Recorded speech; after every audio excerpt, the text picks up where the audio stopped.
एक समय की बात है। गर्मी का मौसम था और रहते थे टिड्डों का एक झुंड। हल्की गर्मी, ताजी हवा और हरी घास में खुश रहा करते थे टिड्डे। अच्छा समय था। एक दिन जब टिड्डे खेल रहे थे तो उन्होंने कुछ फलों और सब्जियों को जलते हुए देखा। टिड्डे इनको देखकर हैरान रह गए।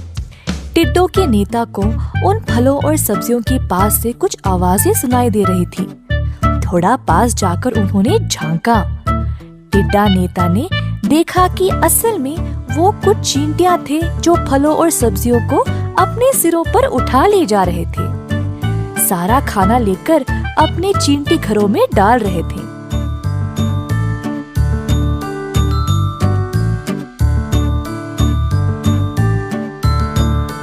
तुम सब ये खाना लेकर अपने बिल में क्यों डाल रहे हो? पूछा टिड्डा नेता ने।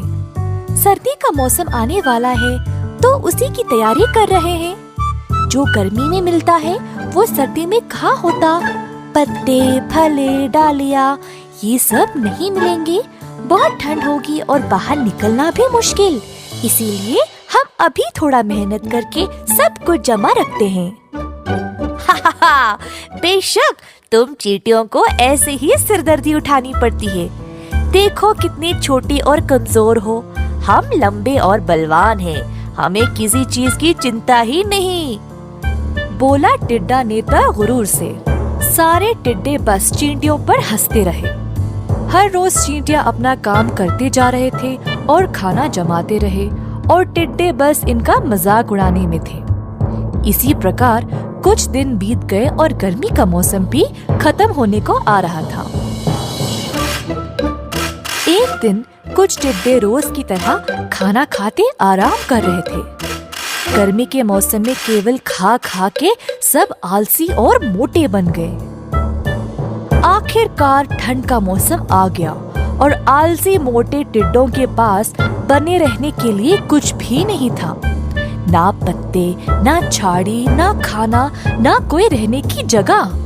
तुरंत सबको याद आया कि चींटियों ने घर बनाए थे और बहुत सारा खाना भी जमा करके रखा था। सारे टिड्डे उस बिल में घुसकर वहीं पे कब्जा करके बस गए। अब सारे चींटियां परेशान हो गए और अलग अलग बिखर गए। चींटियों ने समूह बनाए और ठंड से बचने के लिए अपने दोस्तों के घर चले गए। ठंड का मौसम समाप्त हो गया और फिर से गर्मी शुरू हो गई। चींटियां फिर से खाना जमाने के काम में लग गए। सब चींटियों ने निर्णय लिया कि इस बार वे टिड्डों को उनकी छत और उनके भोजन पर कब्जा करने का मौका नहीं देंगे। टिड्डों को गुमराह करने के लिए उनके पास थी एक योजना।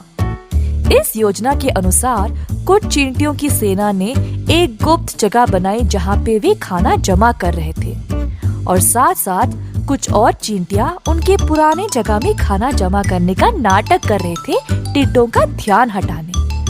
टिड्डे आराम से चींटियों को देखकर सोच रहे थे कि अब फिर से सर्दी में वे उनके खाने पर कब्जा कर लेंगे।